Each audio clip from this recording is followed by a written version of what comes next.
हमारे एपिसोड के स्टार्टिंग में ही हमारे जो हीरोज होते हैं सॉरी, वो पहुंच चुके होते हैं स्नोबेल सिटी में, जहाँ पे ऐश जो है वो अपनी जिम के लिए, मतलब स्नोबेल सिटी जिम के लिए बढ़ रहा होता है। और वहाँ पे जो बॉनी है वो यही सोच, बॉनी क्या, हमारे साथ जो हीरोज होते हैं वो यही सोच रहे थे कि इस बैटल में क्या पता हमें ऐश की ग्रेनिंजा की जो ऐश ग्रेनिंजा फॉर्म है, क्या पता वो देखने को मिल जाए, जिसका नाम असल में बॉनी ने रखा था। और हमारे हीरोज़ को ये नाम भी काफ़ी अच्छा लगा था। तो उसी के बाद फिर नेक्स्ट जो हमारे हीरोज़ हैं वो पहुंच चुके होते हैं स्नोबेल सिटी जिम में, जहाँ पे जो हमारे हीरोज़ हैं वो उस सिटी में एंटर करते हैं, मतलब जिम में एंटर करते हैं। और वहाँ पे जो एक आदमी है वो उनको कॉन्ग्रेचुलेट करता है यहाँ तक आने के लिए। तो उसी के बाद जो वो आदमी होता है उसका नाम होता है वुल्फ्रिक, और वही होते हैं उस जिम के लीडर, जिसपे जो ऐश है वो एक पोकेमॉन बैटल के लिए उनको रिक्वेस्ट करते हैं। और जो वुल्फ्रिक है वो उसके लिए हाँ कर देता है और कहता है कि ये बैटल जो है वो काफ़ी ज़बरदस्त होने वाली होती है। और उसी के पीछे, मतलब ऐश के पीछे जो सोयर है वो भी उसके साथ आता है। तो जो वुल्फ्रिक है उसको पहचान जाता है कि जो मेरी पिछली बैटल थी वो सोयर के साथ ही थी और वो बैटल काफ़ी ज़्यादा अमेजिंग थी। तो इसी के बाद जो उन दोनों की बैटल है वो स्टार्ट हो जाती है और ऐश अपने हालूचा को भेजता है, जिसको देख के जो वुल्फ्रिक है वो अपने अबामा स्नो को भेजता है। और अबामा स्नो की प्रेजेंस से ही वहाँ पे जो बर्फ़ है वो गिरनी स्टार्ट हो जाती है। और इसी के बाद जो मैच है वो स्टार्ट होता है। हालूचा अपना फ्लाइंग प्रेस का अटैक करता है जो अबामा स्नो पे एक हिट दे देता है। और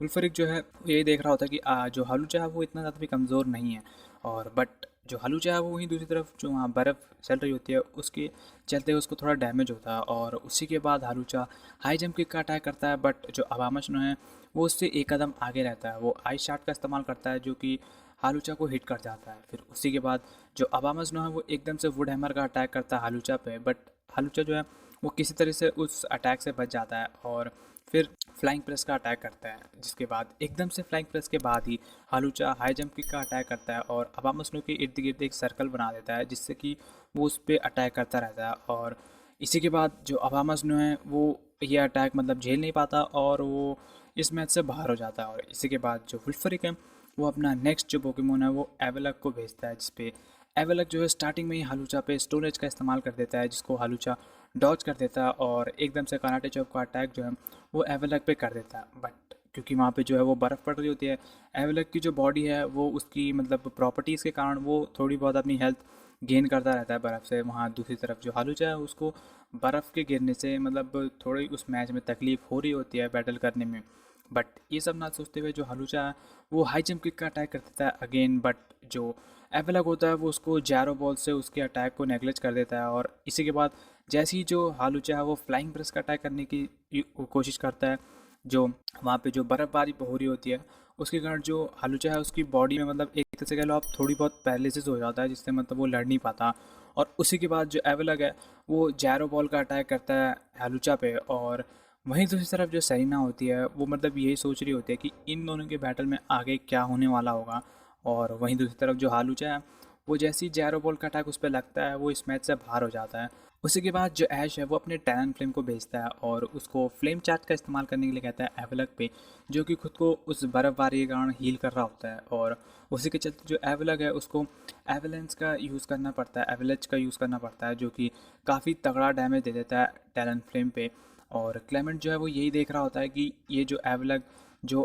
अटैक है वो मतलब जो एवेलक का अटैक है एवेलेंस, वो काफ़ी पावरफुल अटैक है जो डबल साइड एक तरह से मूव है, जो खुद को भी हर्ट करता है और दूसरे पे बहुत ही तगड़ा डैमेज दे देता है। बट उसी के चलते जो टैलेंट फ्लेम है वो किसी तरह उड़ने में कामयाब हो जाता है, मतलब उसको काफ़ी तगड़ी हिट लगती है बट फिर भी वो उड़ जाता है और उसके स्नो स्नो जो एवेलक का स्टोन एज अटैक है उसको भी डॉज कर रहा होता है। और किसी तरीके से जो टैलेंट फ्लेम है वो एवेलक को फ्लेम चार्ज से हिट कर जाता है। बट उसी के बाद जो एवेलक है वो अगेन एवेलेज का यूज़ कर देता है, जिससे कि वो टैलेंट फ्लेम को वहीं पे डिफीट कर देता है। और ऐश जो है वो इसको देख के काफ़ी ज़्यादा फ्रस्ट्रेट हो जाता है, क्योंकि जो एवेलक था वो काफ़ी ज़्यादा पावरफुल था। तो इसके बाद ऐश के पास कोई चारा नहीं रहता और वो अपने ग्रेनिंजा को भेज देता है, जिसपे जो हमारे बाकी के हीरोज़ हैं वो ये देख के काफ़ी एक्साइटेड हो जाते हैं कि अब हमें ये देखना है कि क्या ऐश का ग्रेनिंजा जो है वो खुद को ट्रांसफॉर्म करेगा या नहीं।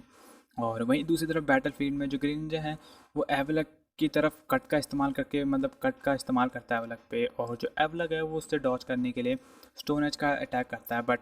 एकदम से जो ग्रेनिंजा है वो उस कट को उस स्टोन एज पे अटैक करता है और एकदम से ही एरियल एज का अटैक करता है, जो कि एवेलक जो है वो भी एकदम चालाकी से जैरो बॉल का अटैक करके उसको भी डॉज कर लेता है। और एट द एंड जो ग्रेनिंजा है उसको वाटर शोगिन का इस्तेमाल करना पड़ता है, जिससे कि जो वुल्फरिक है वो बताता है कि इसका यहाँ पे कोई भी इस्तेमाल मतलब ऐश इससे कोई भी फ़ायदा नहीं होने वाला है, क्योंकि एवलक जो है वो अपना जैरो बॉल का अटैक कर रहा है और इस पे जो एवलक है उसकी ज़्यादातर जो डैमेज जो लेता है उस पर उसका असर नहीं पड़ता। और इसी के बाद जो एवलक है वो मतलब वहाँ पे घूमना जो है, जो उसका अटैक है वो रोक देता है, क्योंकि उसके जो पैर हैं वो जम जाते हैं, जिस पे जो ग्रेनिंजा है उसको एक मौका मिल जाता है और वो एवलक पे कट का इस्तेमाल करता है, जिससे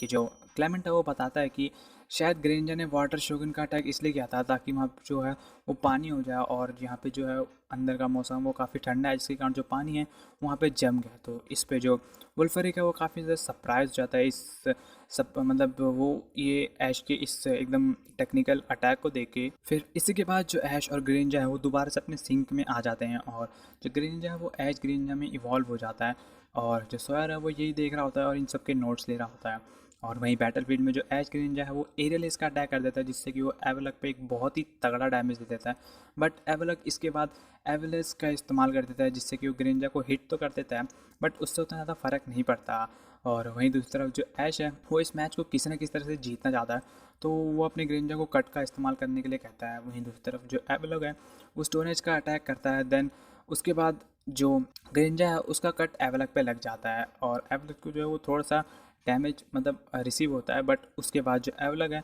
वो अपने अटैक को दोबारा दोबारा रिपीट कर लेता है, दोबारा रिपीट करता रहता है स्टोन एज को, जिससे कि जो ग्रेनिंजा है उसको कहीं कहीं पे थोड़ा थोड़ा जो हिट है वो लगता रहता है, और इसी के चलते जो ऐश है उसको भी थोड़ा सा पेन जो है वो फील होता है। बट उसी के बाद जो ग्रेनिंजा है वो भी कट का इस्तेमाल करता है, बट जो एवलक है वो आइस फैंग का इस्तेमाल करके ग्रेनिंजा को रोक देता है, और फिर उसी के बाद जैरो बॉल का अटैक करके ऐश के ग्रेनिंजा को दूर फेंक देता है, और वहीं पे जो ऐश के ग्रेनिंजा है वो और ज़्यादा नहीं लड़ पाता और इस मैच से बाहर हो जाता है, और जो वुल्फरिक है वो इस मैच का विजेता हो जाता है। फिर उसी के बाद जैसे जो ग्रेनिंजा हारता है जो ऐश है वो भी बेहोश हो जाता है, और जैसे ही जो ऐश है वो उठता है वो उसको मतलब पता चलता है कि वो बैटल हार गया है। जिसके बाद जो वुल्फरिक है वो बताता है कि ऐश तुम्हारी स्ट्रेटजी काफ़ी कमाल की थी और तुम और आगे बढ़ सकते हो, तुम इतना स्ट्रांग हो सकते हो जितना तुम्हारा और तुम्हारे पोकेमोन का बॉन्ड है। और ऐसा कहने के बाद ही उसी के बाद जो ऐश है वो पोकेमोन सेंटर मतलब पहुंच जाते हैं, और जहाँ पे जो नर्स जो है वो ग्रेनिंजा को चेक करके बताती है कि जो ग्रेनिंजा है उसने काफ़ी ज़्यादा फिजिकल और मेंटल डैमेज जो है वो ले रखा है, बट इसकी चिंता करने की तुम्हें ज़रूरत नहीं, वो थोड़ी देर में नॉर्मल हो जाएगा। और उसी की रात जो श्योर है वो भी डिसाइड करता है कि वो भी अपनी कार्लोस लीग के लिए ट्रेन होगा, तो वो हमारे हीरोज़ को वहीं फेयरवेल करके चले जाता है और ऐश को कहता है कि ऐश मुझे पक्का है कि तुम जीतोगे और मैं अपने राइवल का ज़रूर वेट करूँगा अब पोकेमॉन लीग में, मतलब वहाँ कार्लोस लीग में। तो इसी के बाद सोयर भी जो है वहाँ से चले जाता है और ऐश जो है वो अपने ग्रेनिंजा को मतलब जहाँ पे ग्रेनिंजा का रूम होता है वहाँ ग्रेनिंजा को सॉरी बोलता है, और उसी के बाद जो ऐश है वो अपना जैकेट लेके वहाँ जंगल में चले जाता है और हमारे हीरोज़ को कहता है कि मैं अभी थोड़ी देर में वापस आ जाऊँगा। फिर उसी के बाद जो नेक्स्ट डे जो बॉनी होती है और जो क्लेमेंट और सरीना है वो देखते हैं कि ऐश जो है वो अब तक आया नहीं, तो जिस पे जो सरीना है वो थोड़ी मतलब चिंतित हो जाती है और वो क्लेमेंट को कहती है, मतलब क्लेमेंट और जो बॉनी है उनको कहती है कि मैं चलो हम ऐश का थोड़ी देर लंच टाइम तक इंतज़ार कर लेते हैं, अगर वो नहीं आया तो हम उसको ढूंढने चलेंगे। वहीं दूसरी तरफ जो ऐश है वो उसी फॉरेस्ट में बैठा होता है और अपनी जो उसकी जिम बैटल है जिसमें वो हार गया उसी के बारे में सोच रहा होता है, और